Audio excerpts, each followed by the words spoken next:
Bab 96. Sementara itu, pintu rumah Wira tertutup rapat. Wosh wosh wosh, shoot shoot shoot, terdengar deru angin akibat panah yang memelesat di udara. Para anggota tim penjualan yang bertugas menjaga pintu mendengar suara ini dengan saksama. Mereka tampak penasaran dan bersemangat, bahkan ingin mengintip. Namun, tidak ada yang berani melakukannya. Hasan memegang busur silang. Semua anak panah yang ditembakkannya mengenai inti lingkaran papan target. Tim penangkap ikan, tim penjualan, tim pembelian, ketua dan wakil ketua tim pembuatan sabun, bahkan Gabrata bersaudara tercengang melihat hasil ini. Wira juga pernah mengajari mereka cara memanah. Mereka hanya perlu mengikuti tanda pada busur, lalu mengatur agar lubang bidik, bidikan depan, dan target berada pada satu garis horizontal. Setelah itu, anak panah akan mengenai sasarannya dengan tepat. Mereka mempelajarinya selama 5 hingga 6 hari. Meskipun berhasil mengenai lingkaran ke-7 atau ke-8, gerakan mereka sangatlah lambat. Yang menguasainya paling cepat adalah Danu, Dodi, Gavin, Gandhi, dan Ganjar. Namun, panah mereka hanya sesekali mengenai inti papan target. Kemampuan mereka masih jauh dari Hasan yang selalu mengenai sasarannya. Seandainya ada busur ini waktu itu, gumam Hasan sembari menatap busur silang tersebut. Entah apa yang dipikirkannya, tetapi ekspresinya tampak sedih. Busur ini bisa memuat 10 anak panah. Jangkauannya hampir mencapai 8 meter, juga bisa menembus kayu hingga setengah inci. Jadi, bisa dikatakan bahwa busur ini sangat mematikan. Sayangnya, harga pembuatannya sangat mahal. 100.000 gabak hanya bisa membuat 10 busur dan 500 anak panahnya. Paman Hasan, masa lalu sudah berlalu. Kita harus fokus ke masa depan, nasihat Wira meski dia tidak tahu apa yang telah terjadi. Benar, kita harus fokus ke depan. Tatapan Hasan menjadi serius, lalu dia berkata kepada semua orang, dengan adanya busur silang Zeta, kita nggak perlu takut meskipun bandit desa 3 harimau datang lagi. Iya, kita nggak takut lagi. Seru yang lainnya dengan penuh semangat, panah mereka memang belum bisa mengenai inti papan target. Namun, setelah latihan selama beberapa hari ini, mereka pasti bisa mengenai sasaran dari jarak dekat. Busur silang ini bisa memuat 10 anak panah. Para bandit itu tidak akan punya kesempatan untuk mendekati mereka. Wira berkata dengan ekspresi tegas, kalian harus ingat, busur silang dilarang oleh istana. Kalau bukan untuk melindungi diri, aku juga nggak akan membuatnya. Jadi, jangan beritahu siapapun tentang ini. Kalau nggak ada bahaya apapun, busur ini harus simpan di rumah. Kalau ada petugas pemerintahan yang bersikeras ingin menggeledah rumah kalian, langsung bakar saja busur ini. Busur silang ini disebut juga dengan busur silang Zeta. Wira memiliki gelar insinyur sehingga bisa langsung memahami struktur busur silang ini. Waktu itu, dia memberi Hasan gambar dan uang tidak lain karena menyuruhnya mencari orang yang bisa membuat suku cadang busur silang ini. Wira pura-pura bersikap baik dengan para bandit itu juga untuk mengulur waktu. Dia ingin memanfaatkan waktu yang ada untuk membuat dan mempelajari busur silang. Sekarang, mereka tidak perlu takut lagi karena pembuatan busur silang ini sudah berhasil. Di kerajaan Nuala, kepemilikan busur silang adalah suatu bentuk pemberontakan. Jika ada yang ketahuan, keluarga mereka akan dibantai semuanya. Namun, karena banyak bandit yang bermunculan belakangan ini, orang-orang berpengaruh yang tinggal di desa pun memiliki busur silang untuk melindungi diri sendiri. Selama ini, pemerintah juga mengetahuinya, tetapi tidak mengusut masalah ini. Jika mereka sampai mengusutnya, masalah ini tentu akan menjadi besar. Itu sebabnya, Wira perlu memperingatkan mereka semua. Kami sudah mengerti, ujar sekelompok orang itu dengan gugup dan bersemangat. Tatapan mereka saat menatap Wira tiba-tiba menjadi tidak begitu asing lagi, begitu juga saat mereka saling bertatapan dengan yang lainnya. Kini, Gabrata bersaudara juga tidak merasa mereka bertiga diasingkan lagi. Dengan adanya rahasia dan keuntungan yang sama, mereka pun menjadi makin bersatu. Tiba-tiba, terdengar teriakan seseorang dari luar, cepat suruh Wira keluar. Jangan sembunyi di dalam seperti pengecut. Dia sudah membuat masalah besar. Kita hampir celaka, tapi dia malah sembunyi begini. Bab 97. Kalau para perampok datang, Wira bisa langsung kabur dengan kereta kudanya, juga ada orang yang melindunginya. Setelah gagal menangkap Wira, para perampok itu pasti akan mengamuk dan membunuh kita semua. Teriak Agus dengan lantang. Orang lainnya juga turut berteriak, tetapi mereka hanya mengiyakan perkataan Agus. Begitu mendengar keributan di luar, Wira langsung mengernyit. Para bandit yang datang untuk memantau pasti akan membuat penduduk desa ketakutan. Itu sebabnya, Wira berniat untuk menyelesaikannya secara diam-diam. Namun, entah siapa yang membocorkan rahasia ini sekarang. Sekelompok orang itu pun saling bertatapan dengan heran. Mungkin ini ulah Andre. Gavin berdiri dengan ekspresi bersalah, lalu menjelaskan, kemarin, aku berdiskusi dengan Panca di luar desa. Andre malah berjongkok di lubang samping untuk menguping. Aku baru melihatnya ketika dia pergi. Aku pikir dia anggota tim penangkap ikan, jadi seharusnya nggak ada masalah. Dodi mengernyit seraya membalas, kalaupun bajingan ini takut pada bandit, dia nggak seharusnya memberi tahu Agus. Semua orang tahu pria tua itu terus berbicara buruk tentang Kak Wira sekarang. Ini seharusnya karena jabatan wakil ketua. Beberapa hari lalu, Wira menyuruhku mencari orang yang tepat untuk jabatan ini. Andre diam-diam mencariku, tapi aku merasa dia kurang jujur. Mungkin, dia marah karena aku menolaknya waktu itu, sahut Hasan sambil mengernyit, posisi wakil ketua tim penangkap ikan masih kosong sehingga banyak orang yang mengincarnya. Banyak orang yang memberi Hasan hadiah, tetapi dia menolak membocorkan informasi apapun. Dia hanya mengatakan kepada mereka bahwa semua tergantung pada kinerja masing-masing, siapa sangka, malah ada kejadian seperti ini sekarang. Wira memicingkan matanya sambil berkata, nggak masalah juga kalau mereka tahu. Justru begini baru bagus. Hasan bertanya dengan heran, bagus. Begitu masalah ini tersebar, Dusun Darmadi akan kacau. 4 tim mereka juga mungkin tidak bisa bekerja lagi. Wira menjelaskan dengan serius, kita hanya bisa mengetahui karakter asli seseorang saat berada di masa sulit. Setelah melalui masalah bersama, kita baru tahu siapa yang bisa diandalkan, kita akan beri jabatan tinggi pada orang yang bisa dipercaya, lalu jauhkan yang lainnya dari tim inti, dengan begini, kita bisa menghindari masalah ke depannya. Contoh saja Andre, baru masalah kecil begini, tapi dia sudah mengkhianati kita. Ada bagusnya juga kalau wajah aslinya ketahuan lebih cepat, daripada terjadi masalah besar nantinya, lanjut Wira. Iya, benar, sahut Hasan dan lainnya sambil mengangguk. Simpan busur silang kalian, aku akan keluar dulu untuk menenangkan mereka semua, perintah Wira. Kemudian, dia langsung mendorong pintu dan berjalan keluar, begitu melihat sosok Wira, para penduduk yang gelisah langsung terdiam. Banyak yang hendak berbicara, tetapi pada akhirnya hanya menunduk setelah melihat sorot mata Wira, mereka ikut datang kemari hanya untuk menanyakan solusi atas kedatangan para bandit itu. Sebagian besar orang memang tidak berani menyalahkan Wira, tetapi tetap ada yang berpikiran bahwa semua ini adalah salah Wira. Saat ini, Wira melirik seluruh orang yang datang mencarinya. Dia mendapati bahwa orang-orang yang berteriak itu bukanlah karyawannya. Mereka pun terlihat sangat tidak puas terhadapnya, sebagian kecil adalah anggota keluarga karyawannya. Ekspresi mereka dipenuhi kecemasan dan keterkejutan. Jelas, mereka pasti ketakutan karena kabar ini, hal ini bisa dimengerti Wira. Bagaimanapun, para bandit itu tidak akan ragu-ragu untuk membunuh orang. Di sisi lain, Agus tampak sangat bangga, sedangkan Andre menunduk dan tidak berani menatap Wira. Agus meletakkan kedua tangannya di belakang punggung, lalu menengadah sambil bertanya. Wira, para bandit itu sudah berhari-hari memantaumu, kenapa kamu nggak memberitahu kami? Apa kamu tahu seberapa bahaya masalah ini? Ini menyangkut keselamatan semua orang, kamu anggap nyawa kami nggak penting. Agus mengira bisa menjatuhkan Wira hari ini karena telah menangkap kesalahannya. Setelah itu, dia akan memulihkan prestisenya sebagai kepala suku dan menggantikan posisi Wira.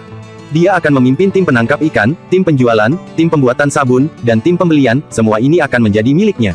Para bandit itu datang untuk membunuhku atau kalian. Situasi siapa yang lebih bahaya sekarang? Tanya Wira. Kemudian, dia memicingkan matanya seraya melanjutkan dengan dingin, apa gunanya kalau aku memberitahu kalian semua? Supaya kalian ketakutan, nggak bisa makan dan tidur. Begitu mendengar jawaban ini, para penduduk desa yang berteriak seketika terdiam. Agus pun tidak bisa berkata-kata. Dia menimpali, kamu bisa naik kereta kuda dan kabur tanpa memberitahu kami. Selain itu, antek-antekmu juga akan melindungimu. Para bandit pasti marah besar kalau gagal menangkapmu. Mereka pasti akan membunuh kami. Aduh. Sebelum menyelesaikan ucapannya, seseorang tiba-tiba menghampiri dan menamparnya, pelakunya adalah Dodi. Dia memaki dengan marah, siapa yang kamu bilang antek-antek? Aku, Begitu Agus membuka mulutnya, dua giginya langsung rontok. Dia menunjuk Dodi seraya membentak, brengsek kamu. Beraninya kamu bersikap kurang ajar begini.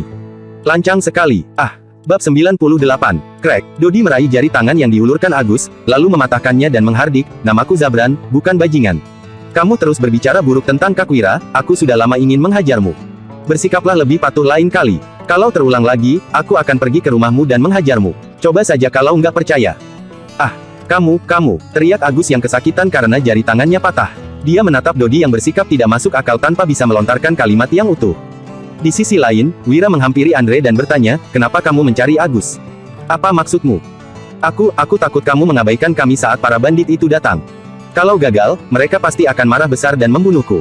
Jawab Andre sambil menunduk. Sekujur tubuhnya gemetaran tak terkendali. Wira menyipitkan matanya, lalu menimpali, kamu memberitahu Agus supaya dia menahanku.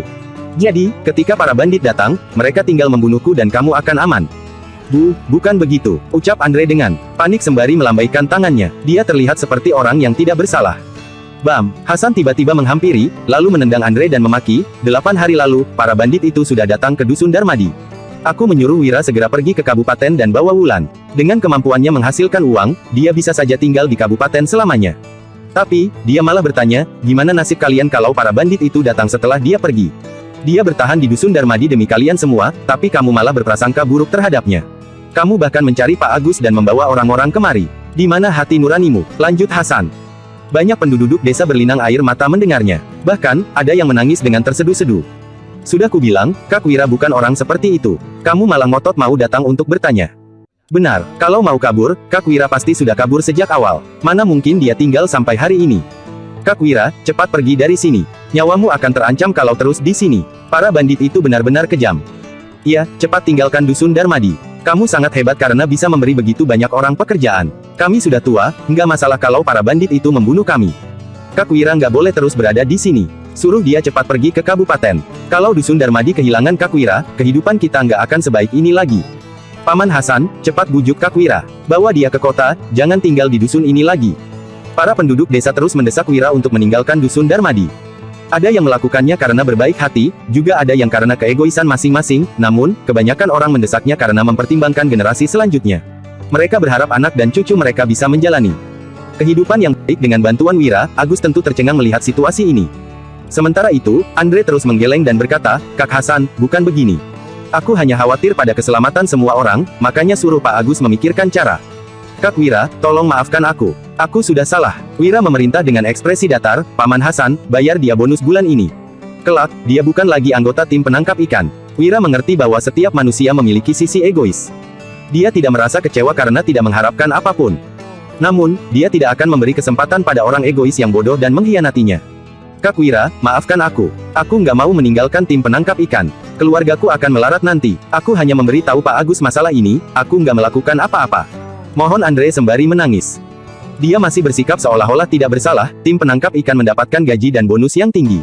Itu sebabnya, Andre dan keluarganya bisa makan kenyang dan hidup tenang setiap hari. Selain itu, pekerjaan seperti ini sangat sulit didapatkan.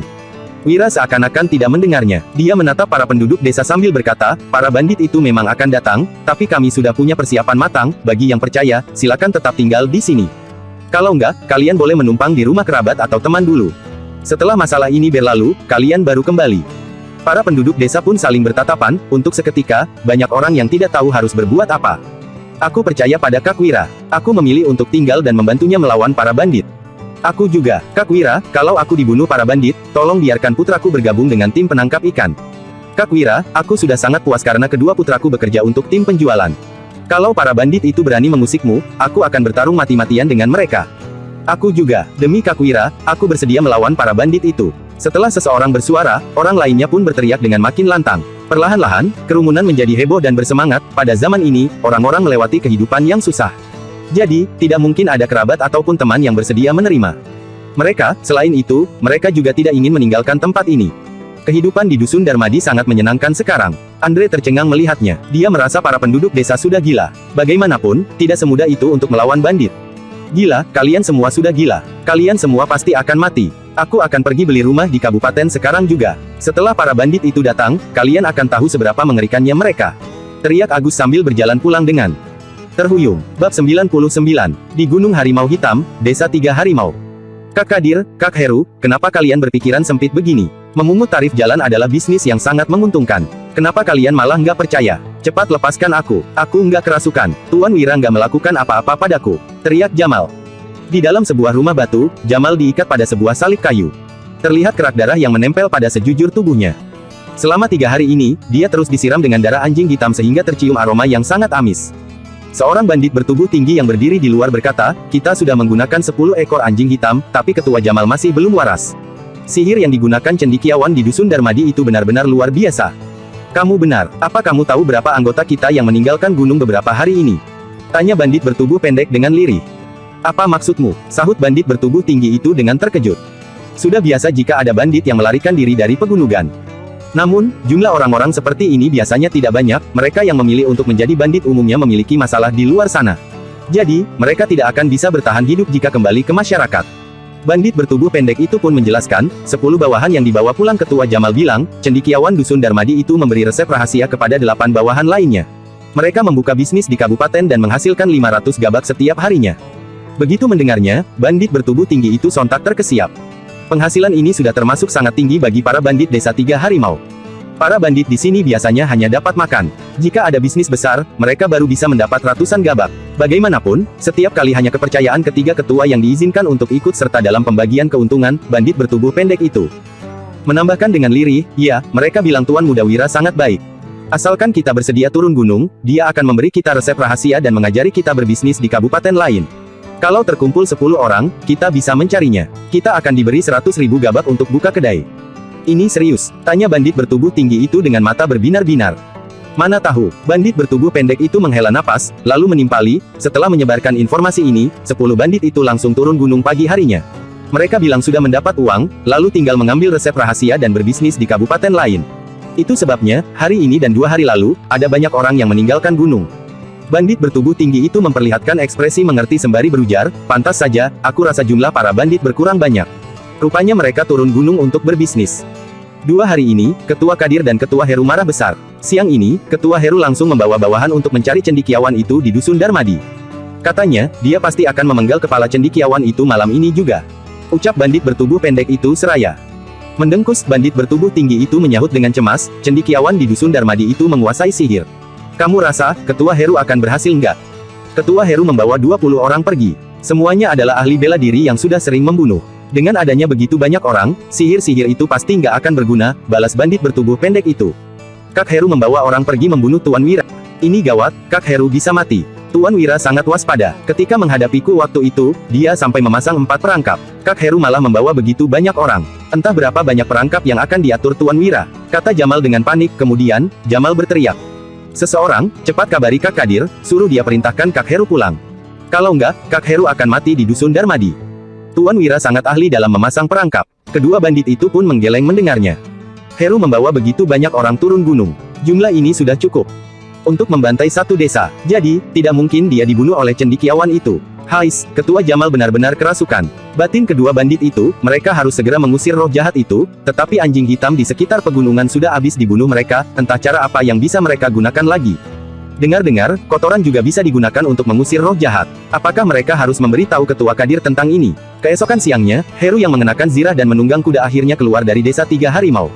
Di belakangnya, terlihat 20 bandit yang menunggang kuda sembari memegang pisau panjang yang berkilau. Bab 100. Harga kuda biasa tidaklah mahal, hanya 10.000 gabak per ekor. Namun, orang-orang di desa 3 harimau tidak sanggup membelinya.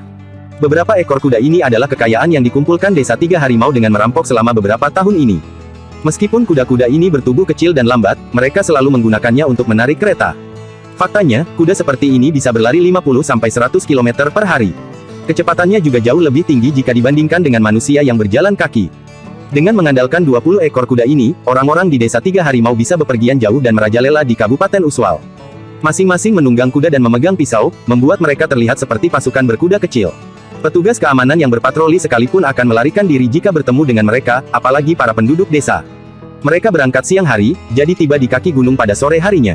Begitu Heru memberi perintah, 21 orang itu langsung menyerbu ke Dusun Darmadi dengan dipenuhi niat membunuh. Mereka sangat memperhatikan waktu keberangkatan.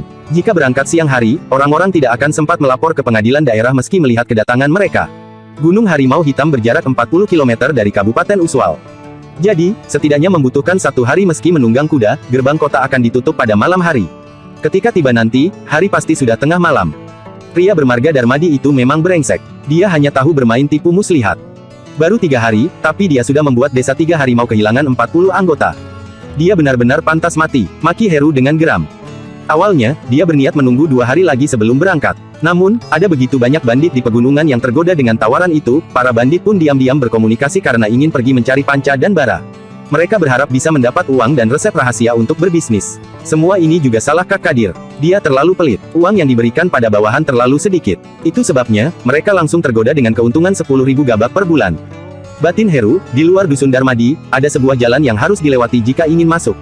Di sana, terlihat seorang inspektur membawa pasukan untuk berpatroli. Mereka pun menguap dengan malas saat ini. Seorang prajurit yang memegang tombak bergumam, "Pak, kita sudah berkeliling 3 hari di sekitar Dusun Darmadi. Apa yang sebenarnya harus kita lakukan? Langit akan segera gelap." Masing-masing inspektur ditugaskan untuk menjaga sebuah desa. Mereka membawa pasukan untuk memeriksa para pejalan kaki dan barang-barang yang dibawa. Mereka hanya berada di desa yang ditentukan dan sama sekali tidak keluar. Linus Husada yang mengenakan topi tinggi dengan sebuah golok di pinggang pun memaki. "Diam, pemerintah kabupaten memerintahkanku untuk berpatroli di sekitar Dusun Darmadi. Mereka ingin melindungi Tuan Wira." Sialan, entah bagaimana bocah itu bisa berhubungan dengan Pak Iqbal. Sudah pasti dengan menyuap Pak Iqbal. "Aku dengar, dia belakangan ini sudah kaya raya," sahut prajurit yang memegang tombak itu. Kemudian, dia melanjutkan. "Di seluruh Dusun Darmadi, sudah ada 100 orang yang bekerja dengannya. Gaji paling rendah adalah 1.000 gabak per bulan, bahkan makan ditanggung. Para karyawan bisa makan daging lagi setiap harinya." "Diam, kenapa bahas daging di jam seperti ini? Aku lapar gara-gara kamu," teriak Linus. Setelah perutnya keroncongan, Linus melihat bahwa matahari sudah hampir terbenam. Dia pun mengernyit sembari berkata, "Sudahlah, kita pulang sekarang. Besok nggak usah kemari lagi." Setelah berjaga 3 hari di sini, sudah saatnya melapor ke pemerintahan kabupaten.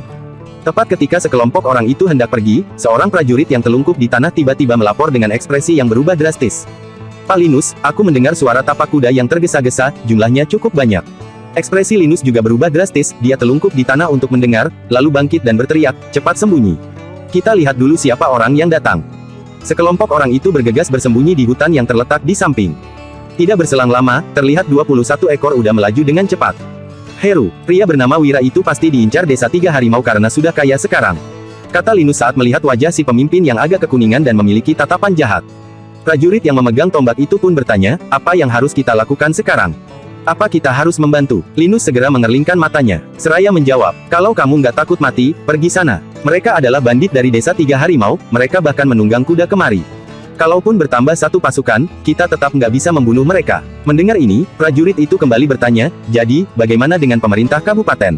Bab 101. Linus tersenyum sinis sembari menjawab, "Persetan dengan pemerintah kabupaten, nyawa kita saja sudah terancam sekarang. Paling-paling, aku akan dilengsarkan dari jabatan inspektur ini. Semuanya, ingat baik-baik, kalau ada yang tanya, bilang saja kalian nggak lihat apapun." Sekelompok prajurit itu pun mengangguk, lalu mengikuti Linus. Mereka mengambil jalan lain untuk kembali ke kota. Prajurit yang memegang tombak itu tiba-tiba mengernyit. Dia memegang perutnya sambil berteriak, "Pak Linus, perutku sakit." "Orang malas memang banyak alasannya," maki Linus. Kemudian, dia mengulurkan tangannya seraya berpesan, "Kami akan lewat jalan ini. Setelah selesai, cepat susul kami. Jangan sampai bertemu dengan bandit desa 3 harimau." "Baik," sahut prajurit itu sambil mengangguk. Setelah itu, dia bergegas masuk ke hutan dan mengambil jalan pintas untuk ke dusun Darmadi. Dia bergumam, "Aku memang nggak bisa menghentikan Heru.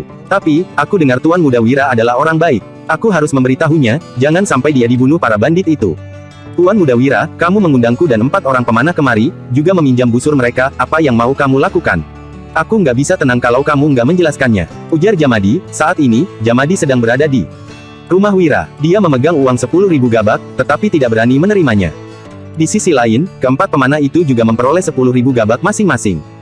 Mereka pun merasa gembira sekaligus gelisah. Sebelumnya, mereka hanya menganggap Wira sebagai orang kaya, namun, belum lama ini, dusun Darmadi melakukan sesuatu yang sangat mengejutkan di kabupaten. Mereka bukan hanya menjatuhkan seorang inspektur, tetapi juga seorang petugas polisi. Itu sebabnya, Jamadi langsung memanggil Wira dengan sebutan Tuan Muda. Dia bahkan tidak berani bersikap sombong sedikit pun. "Bukan masalah besar, hanya beberapa masalah kecil. Busur ini akan kupinjam untuk beberapa jam saja." Wira melambaikan tangannya dan berkata, "Ayo, kita minum teh." "Masalah kecil, masalah apa?" tanya Jamadi sembari mengangkat cangkir tehnya. Dia benar-benar gelisah. Rasanya, seperti ada masalah besar yang akan terjadi. Belakangan ini, inspeksi terus diadakan di kota, begitu juga di sekitaran dusun Darmadi. Hal ini jelas menunjukkan bahwa ada yang tidak beres. Namun, Jamadi tidak berani bertanya secara rinci jika Wira menolak mengatakannya. Tiba-tiba, terdengar teriakan lantang di luar desa, "Tuan Muda Wira, cepat kabur. Heru dari desa 3 harimau sudah datang. Dia membawa 20 bandit, masing-masing menunggang kuda dan memiliki pisau, cepat kabur dari sini." Desa 3 harimau, Heru. Jamadi terperanjat sampai bangkit dari kursinya. Dia berseru dengan pucat. Tuan Muda Wira, kamu, meminjam busur untuk melawan desa 3 harimau. Mereka ingin cari masalah denganmu." Keempat pemanah itu pun bercucuran keringat dingin setelah mendengarnya. Siapa yang berteriak? Kenapa suaranya terdengar asing sekali? Wira merasa heran, tetapi tetap menyahut dengan tenang. "Benar, aku diincar desa 3 harimau. Mereka hanya sekelompok bandit, ini bukan masalah besar. Ayo, kita minum teh lagi." Wira tahu betul pergerakan desa 3 harimau, juga tahu bahwa Heru akan datang kemari. Namun, teriakan barusan sungguh di luar dugaannya. Sebenarnya, Wira meminjam busur dari Jamadi hanya untuk menutupi bahwa mereka memiliki busur silang Zeta. Hanya sekelompok bandit. "Tuan Muda Wira, kamu nggak tahu seberapa hebatnya mereka. Pengadilan daerah sudah berkali-kali mengepung desa 3 harimau dan kehilangan puluhan orang. Usaha mereka selalu digagalkan para bandit itu," jelas Jamadi. Kemudian, dia tersenyum getir seraya meletakkan kembali uang yang diberikan Wira dan berkata, "Aku nggak bisa menerima uang ini, aku akan pergi sekarang juga. Tuan Muda Wira, jaga dirimu baik-baik." Keempat pemanah itu juga mengembalikan uang tersebut dan ikut pergi. Uang memang penting, tetapi nyawa masih jauh lebih penting. Wira mengejapkan matanya, lalu berteriak, "Pak Jamadi, kalian yakin mau pergi sekarang? Gimana kalau kalian bertemu dengan Heru di tengah jalan?" Jamadi seketika menghentikan langkah kakinya. Dia menoleh sambil menjawab dengan getir, "Tuan Muda Wira, kami masih sanggup untuk menangkap preman biasa. Tapi, kami nggak berani melawan para bandit. Desa 3 harimau, kami benar-benar nggak bisa membantumu." Wira pun menyipitkan matanya sembari menimpali. "Aku nggak menyuruhmu membantuku. Aku hanya menyuruhmu minum teh. Setelah itu, kalian akan mendapat kontribusi besar." Bab 102. Kamu ingin menangkap Heru. Kamu sudah gila, ya, teriak Jamadi. Begitu memahami kontribusi besar yang dimaksud Wira, Jamadi sama sekali tidak terlihat gembira. Dia justru ketakutan hingga gemetaran. Meskipun Hasan dan kedua putranya pandai berkelahi, para bandit desa Tiga Harimau sangatlah kejam. Selain itu, busur memang senjata yang hebat, tetapi paling-paling hanya bisa membunuh beberapa orang. Keempat pemanah itu pun tercengang mendengarnya. Namun, mereka tidak berani keluar sekarang karena takut akan bertemu dengan Heru di tengah jalan. Wira mengangkat cangkirnya, lalu berkata, tehnya sudah dingin, cepat diminum. Baik, sahut keempat pemanah itu. Tuan muda Wira, cepat kabur. Heru dari desa Tiga Harimau sudah menyerbu kemari. Setelah masuk ke dusun Darmadi, prajurit yang memegang tombak itu pun terkejut. Dia mendapati bahwa seluruh jalanan telah diblokir. Meskipun demikian, dia tetap lanjut berlari dan berteriak. Hanya saja, seluruh dusun sunyi senyap, tidak ada yang meresponsnya, tanpa peduli bagaimana prajurit ini berteriak, tidak ada seorang pun yang keluar, seolah-olah semua penduduk sudah meninggalkan dusun Darmadi. Prajurit yang memegang tombak itu pun terus berlari ke dalam dusun. Tiba-tiba, seorang pemuda berwajah angkuh muncul dan membentak. Siapa suruh kamu berteriak dan berlarian begini? Kamu kira kami nggak tahu Heru akan datang? Ah, prajurit itu sontak terkesiap. Dia bertanya, siapa kamu? Bagaimana kamu bisa tahu? Pemuda berwajah angkuh itu menengadah sembari menjawab. Aku Zabran dari dusun Darmadi. Rupanya Kak Zabran. Aku sudah sering mendengar tentang tindakan heroikmu. Kamu adalah orang yang berhasil menjatuhkan Iwan si penjahat di pasar ikan kabupaten sendirian. Prajurit itu pun menangkupkan tangannya, lalu memperkenalkan diri sendiri. Aku Yanuar dari dusun Husada, salam kenal, Kak Zabran. Kak Zabran, ini pertama kalinya Dodi dipanggil dengan sebutan itu, dia merasa cukup puas sehingga menatap Yanuar seraya mengangguk dan berkata, sikapmu cukup sopan, tapi, aku harus membuatmu tidur sebentar. Hah? Yanuar tidak mengerti mengapa dia harus tidur sebentar, begitu lehernya dipukul Dodi, dia pun langsung jatuh pingsan. Bocah ini sangat baik, setelah mengatasi Heru dan bandit lainnya, aku akan membawamu menemui Kak Wira. Ujar Dodi sambil menyeret Yanuar. Setelah tiba di sebuah rumah yang kosong melompong, Dodi menyembunyikan Yanuar di kolong tempat tidur. Begitu melihat jalan masuk ke dusun Darmadi, Heru yang menunggang kuda seketika mengejek. Dasar sekelompok orang kampungan, kalian ingin menghalangi kami masuk dengan cara seperti ini. Benar-benar sudah gila. Jalan utama menuju ke dusun Darmadi dipenuhi batang pohon, dahan pohon, kayu bakar, pecahan ubin, tangki air, dan ember. Orang masih bisa lewat, tetapi kuda tidak bisa, hanya saja, mereka bisa mengambil jalan lain dari samping. Jadi, apa gunanya memblokir jalan dengan cara ini? Heru langsung memberi perintah dengan melambaikan tangannya. Kemudian, terlihat kedua bandit melaju kencang dengan menunggang kuda. Mereka melanjutkan perjalanan dengan melewati jalan setapak. Malam ketika mereka memutuskan untuk melanjutkan kesepakatan ini, Heru langsung bertanya kepada bawahan Jamal tentang tata letak dusun Darmadi dan lokasi rumah Wira. Saat ini, dua orang bandit melaju di depan, sedangkan Henu di tengah dan bandit lainnya mengikuti di tengah perjalanan. Kedua ekor kuda yang berlari di depan tiba-tiba jatuh ke dalam lubang. Setelah jatuh, kaki mereka pun patah sehingga mereka meringkik kesakitan. Reaksi kedua bandit di depan sangat cepat. Mereka berjungkir balik, lalu mendarat di tanah tanpa terluka. Namun karena kaki kuda mereka patah, mereka pun tidak bisa melanjutkan perjalanan lagi. Ada jebakan kuda, berhenti. Seru Heru dengan murung sambil menarik tali kekang. Melihat situasi ini, ekspresi bandit lainnya seketika berubah. Mereka sudah sering memasuki desa untuk menjarah, tetapi tidak pernah bertemu situasi seperti ini. Berani sekali penduduk desa di sini menggali lubang jebakan kuda untuk menghentikan mereka. Semuanya, turun. Sisakan dua orang untuk mengikat kuda di sini. Sisanya ikut denganku, ujar Heru sembari melompat turun dari kudanya. Kemudian, dia mengambil goloknya dan memerintah dengan dingin, setelah membunuh pria bermarga Darmadi itu, habisi semua pria di dusun ini. Kalian boleh menikmati para wanitanya sesuka hati. Terima kasih, Ketua Heru. Seru para bandit itu dengan gembira. Tatapan mereka tampak sangat bersemangat sekarang. Membunuh, membakar, mencabuli wanita, dan menjara adalah kesenangan terbesar untuk para bandit seperti mereka. Sebelumnya, Kadir dan lainnya melarang perbuatan ini karena khawatir pemerintah akan marah besar. Bab 103. Hari ini, pria bermarga Darmadi itu sudah menggusarkan Ketua Heru. Dia telah membawa bencana untuk dusun Darmadi. Meskipun para bandit ini merasa gembira, mereka khawatir masih ada perangkap lain setelah melihat jebakan kuda barusan. Keempat bandit bertugas untuk memeriksa jalan. Masing-masing memegang tongkat kayu untuk menggali tanah. Tidak berselang lama, semua jebakan kuda pun terungkap. Di setiap tempat yang bisa dilewati kuda, pasti terdapat jebakan kuda yang tidak beraturan. Cuma jebakan kuda, kaki kita lebih besar dari kaki kuda, kita nggak mungkin jatuh ke dalam lubang. Teriak Heru.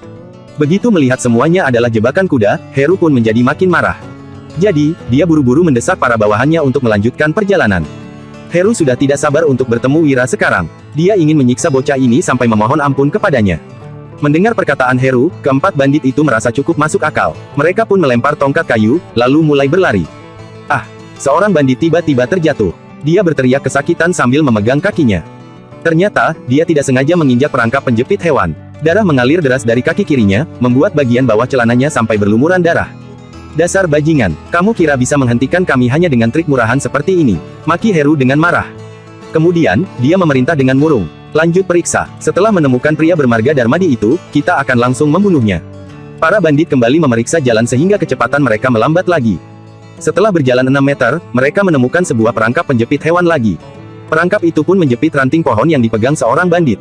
Ketua, ada seorang pemuda di sana. Sepertinya, dia mengawasi kita, teriak seorang bandit sembari menunjuk rumah batu bata yang ada di sebelah kiri. Di sana, terlihat seorang pemuda berusia sekitar 14-15 tahun yang berpakaian compang camping sedang bersembunyi di belakang dinding seraya mengintip. Tatapan Heru seketika menjadi suram. Dia memerintah, cepat tangkap dia untuk diinterogasi. Kedua bandit langsung berlari ke arah Danur. Astaga, para bandit sudah datang, teriak Danur sambil bergegas kabur. Namun, dia malah terpeleset. Lantaran panik, Danur buru-buru bangkit lagi dan berlari lagi ke belakang rumahnya. Bocah itu ketakutan sampai kakinya lemas. Aku berani bertaruh, dia pasti pipis di celana saking takutnya. Kedua bandit itu mengejar Danur sambil tersenyum jahat. Namun, mereka malah terperanjat begitu tiba di belakang rumah batu bata itu. Ternyata, ada 10 orang yang bersembunyi di sini. Mereka memegang sebuah benda yang tampak seperti busur dan kotak.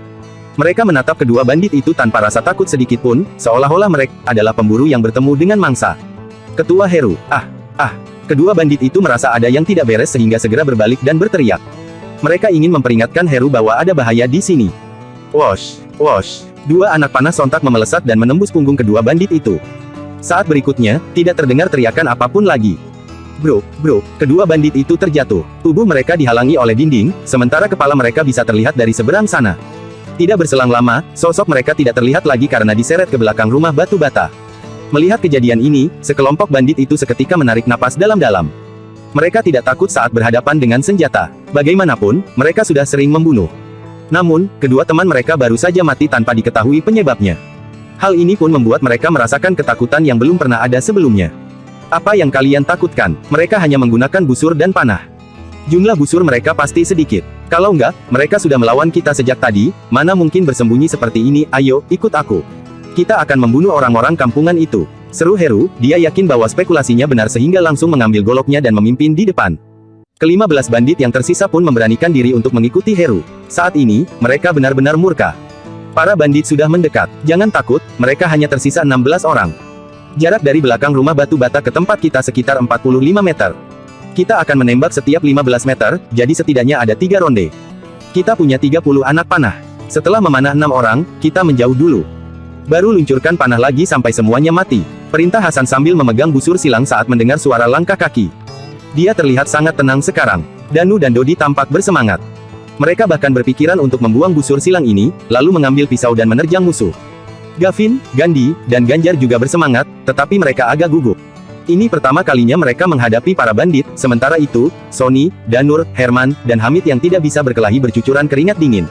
Namun, begitu teringat pada kehebatan busur silang ini, mereka kembali mendapatkan kepercayaan diri.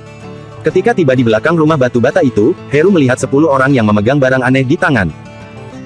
Dia merasa ada yang tidak beres, tetapi tetap memberanikan diri untuk menyerbu seraya berteriak, serang. Bagaimanapun, dia akan terlihat pengecut jika memilih untuk mundur sekarang. Tembak, teriak Hasan di sisi lain. Bab 104. Begitu Hasan memberi perintah, dia langsung meluncurkan panah dan mengenai seorang bandit. Wosh wosh wosh. Ke-9 orang lainnya juga menembakkan panah setelah mendengar perintah Hasan. Serangan Danu, Dodi, dan Gavin cukup akurat. Masing-masing dari mereka berhasil menembak seorang bandit. Di sisi lain, panah Gandhi mengenai dada Heru, tetapi tidak menembus zirahnya. Panah Ganjar pun hanya mengenai pakaian seorang bandit. Sony, Danur, Herman, dan Hamid paling parah. Melihat para bandit itu menyerang dengan penuh semangat, tubuh mereka langsung lemas dan pikiran mereka pun kosong. Begitu mendengar perintah Hasan, mereka menembakkan panah secara naluriah, tetapi semuanya memeleset. Teriak 4 orang bandit yang terkena panah dan terjatuh. Jeritan histeris pun bergema di udara, membuat siapapun yang mendengar seketika merinding. Para bandit yang tersisa sungguh tercengang melihat situasi ini. Beberapa dari mereka bahkan ingin berbalik dan kabur. Itu adalah busur. Kalau kalian kabur, tingkat keakuratannya akan makin tinggi. Jarak antara kita dan musuh hanya 45 meter. Jangan berpikir terlalu banyak, langsung serbu dan serang mereka. Teriak Heru sembari mencabut panah di tubuhnya. Saat berikutnya, dia langsung menerjang ke depan layaknya binatang buas yang mengamuk. Ke-11 bandit itu pun mengikutinya dari belakang. Danu, Dodi, dan Gabrata bersaudara menunduk untuk memasukkan anak panah. Mereka sama sekali tidak terpengaruh oleh pihak lawan. Di sisi lain, Sony, Danur, Herman, dan Hamid hanya bisa terperangah saking takutnya. "Jangan lihat mereka, cepat ambil panah kalian," bentak Hasan yang sudah bersiap-siap sejak tadi. Sorot matanya tetap tenang saat menatap keempat orang yang terbengong-bengong itu. Keempat orang itu pun panik. Ketika 4 orang bandit sudah menyerbu sampai jarak 30 meter, mereka baru selesai memasukkan anak panah ke busur. "Tembak," perintah Hasan, lalu dia berhasil menembak seorang bandit lagi. Wosh wosh wosh. 10 anak panah seketika memelesat ke depan, lantaran jarak dengan musuh sudah lebih dekat. Danu, Dodi, dan Gabrata bersaudara pun berhasil mengenai sasaran. Herman dan Danur juga berhasil menembak 2 bandit, hanya panah Hamid dan Sony yang gagal mengenai lawan. Kini, para bandit hanya tersisa 4 orang. Heru benar-benar ketakutan sekarang. Apalagi ketiga bandit itu, mereka bahkan ingin melarikan diri. Pemuatan panah pada busur silang ini terlalu cepat. "Mundur," perintah Hasan tiba-tiba. Kemudian, ke-10 orang pun mundur sambil memuat anak panah. "Jangan biarkan mereka menjauh, kalau enggak, kita semua akan mati ditembak. Cepat kejar dan bunuh mereka," teriak Heru. Ketiga bandit itu juga mengerti sehingga mereka mengejar dengan sekuat tenaga. "Jangan ada yang menembak, biarkan Herman, Hamid, Sony, dan Danur yang tembak," perintah Hasan dengan murung. Dia sudah selesai memasukkan anak panah sejak tadi. Mendengar ini, Danu, Dodi, dan Gabrata bersaudara pun melepaskan tangan mereka. Mereka tahu bahwa Hasan ingin melatih keempat orang itu. Sekarang hanya tersisa 4 orang bandit, bahkan ada yang melindungi mereka di sisi lain. Jadi, Herman dan lainnya pun tidak takut lagi. Mereka memilih target masing-masing, lalu meluncurkan anak panah. Wosh! Anak panah menembus dada musuh. Terlihat 3 orang bandit seketika jatuh ke tanah. Heru juga tertembak. Panah menembus zirah dan kulitnya, tetapi tidak mengenai jantungnya. Jadi, dia menerjang ke depan 10 orang itu. Seraya berteriak dengan ganas, "Kalian telah melukai bawahanku. Kalian harus mati." "Ah, bro!" Sebelum Heru sempat menebas dengan goloknya, Hasan sudah mengangkat tangannya untuk menembak. Panah seketika menembus tenggorokan Heru. "Ah, ah!" teriak Heru dengan enggan. Matanya terbelalak, sementara darah terus bercucuran keluar. Mereka bahkan belum bertemu dengan klien mereka, tetapi sudah harus mati di sini. Pria bermarga Darmadi ini benar-benar kejam. Ketika melihat sekelompok bandit yang tergeletak di tanah itu, mereka semua termangu dan memperlihatkan ekspresi yang berbeda. Danu dan Dodi tampak berbinar-binar. Gabrata bersaudara dan Danur merasa gugup sekaligus gembira. Sony, Herman, dan Hamid malah tampak pucat dan ketakutan. Mereka sungguh tidak menyangka bahwa bandit desa 3 harimau yang terkenal akan kekejamannya bisa dibunuh dengan semudah ini. Pengadilan daerah saja kesulitan menekan para bandit ini, tetapi busur silang Zeta ciptaan Wira malah berhasil menjatuhkan mereka. "Gavin, Gandhi, Ganjar, pergi urus kuda-kuda itu. Danu, Dodi, cepat beritahu Wira bahwa masalah ini sudah beres. Herman, Hamid, Sony, Danur, bawa para penduduk desa kembali," perintah Hasan dengan tenang. Kemudian, dia mencabut semua anak panah yang ada di tubuh para bandit dan menancapkan panah berbulu untuk mengelabui orang-orang. Sejak awal pertempuran hingga sekarang, Hasan sama sekali tidak merasa ragu ataupun takut. Bab 105. "Ah! Ah!" Teriakan histeris bergema di seluruh dusun Darmadi, bahkan terdengar sampai rumah Wira. Tangan Jamadi yang memegang cangkir teh bahkan bergetar sehingga teh menciprat pakaiannya. Keempat pemanah itu lemas sampai terduduk di lantai. Keringat dingin bercucuran dari dahi mereka tanpa henti. Jamadi berkata dengan gemetaran, "Tuh, Tuan Muda Wira, pertempurannya sudah dimulai." "Iya," sahut Wira sembari menyesap tehnya. Ekspresinya terlihat sangat tenang. Faktanya, tangan Wira juga bergetar. Hanya saja, cahaya dalam ruangan gelap sehingga tidak mudah untuk dilihat. Sebelum kelahiran kembalinya, Wira hidup di era reformasi. Dia tidak pernah mengalami pembunuhan seperti ini. Namun, seluruh desa menganggapnya sebagai pemimpin. Jika Wira takut, tim ini tentu tidak bisa dibina. Itu sebabnya, dia harus berpura-pura tenang meskipun sedang merasa gelisah. Bam bam bam. Tiba-tiba, terdengar suara ketukan pintu yang terburu-buru. Jamadi sontak bangkit dari kursi, lalu mengeluarkan golok dan meletakkannya di depan dadanya. Keempat pemanah itu juga bak tersambar petir. Mereka buru-buru bangkit dari kursi masing-masing. Wira mengangkat cangkir tehnya, keringat mulai bercucuran di dahinya. Jantungnya juga mulai berdebar-debar. "Kak Wira, semuanya sudah beres." "Kak Wira, 21 bandit itu sudah dihabisi, termasuk Heru." Terdengar suara Danu dan Dodi di luar pintu.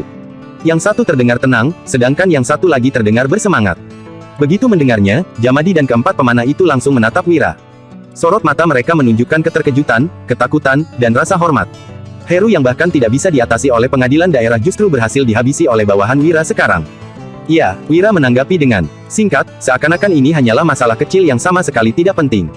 Pada senja hari, cahaya matahari yang terbenam menyinari seluruh dusun. Terlihat tanah yang berlumuran darah berubah menjadi hitam ketika melihat 21 ekor kuda diikat di pohon, 20 orang bandit tergeletak di tanah, dan darah menodai kain putih. Para penduduk desa yang kembali pun tercengang. Para bandit yang membuat pemerintah tidak berdaya berhasil ditangani oleh Wira.